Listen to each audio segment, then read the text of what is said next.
Week 7, game of the week. Kenwood, game of the week. New Orleans at Seattle. Seattle without Russell Wilson. We've been doing a lot of AFC games. I feel like, and a lot of Chiefs, a lot of Ravens, a lot of Chargers and Browns. Brought it to the. We even did Buffalo and Tennessee last week. Was a real good game. But the Saints at Seattle, two teams that could possibly be getting a wild card spot. It's going to be really hard for Seattle to get in a wild card spot, especially if they don't have Russell Wilson. With that division, with the 49ers, the 49ers not so good. But with the Cardinals and the Rams, if they can get Russell Wilson back, but I heard he's coming back in 2 weeks after their bye week, that's going to be a good move for that'll be a good help for Seattle. The Saints still going without Michael Thomas, and I believe Deontay Harris out again this week. He was on the injury report. That's the kick returner / receiver. He good for deep threats. He been I think he had like at least 2 touchdowns deep. James Winston to hit him deep. But both of these teams that had games they should have won. The Saints lost to 2 teams that's definitely not about to make the playoffs. The New York Giants, and then they turned around and lose to they lost to the Panthers first. That was a game James Winston was terrible in. 2 turnovers, I believe, that game. He really only have what? Let's see how many interceptions James got. James got 3 interceptions on the year, which is not bad for him after 5 games.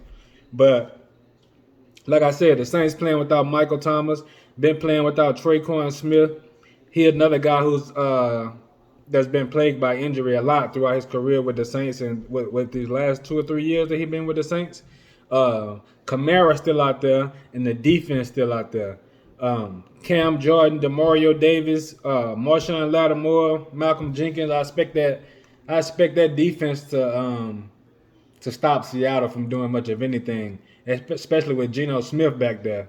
Geno Smith, he's just a serviceable backup. I really don't see him doing anything with the Saints defense. Plus, with the offense that the Saints can generate, Seattle defense hadn't looked that good this year at all. 2 games that they could have won when Russell Wilson was there, they're really hurting them right now. That's going to come back to bite them at the end of the day. They had a 10-point lead on the Minnesota Vikings, and the week before that, they had a double-digit lead on the Tennessee Titans. I don't know what happened in that game. The defense just gave it up. They lost to the Tennessee Titans. I believe that was like a game that it was like, 33-30, went to overtime. That was a real close game when it should have been an easy victory for Seattle Seahawks. And the Saints last loss, they was up at least 9 points on the New York Giants, and that was a home game for the Saints. So for anybody, especially a team with a losing record, to come in and beat the Saints at home, that's just crazy. And the New York Giants at that, because we all know what they're working with. I think they just got their second win last night. Got their second win yesterday, and that was against the Carolina Panthers. That's crazy.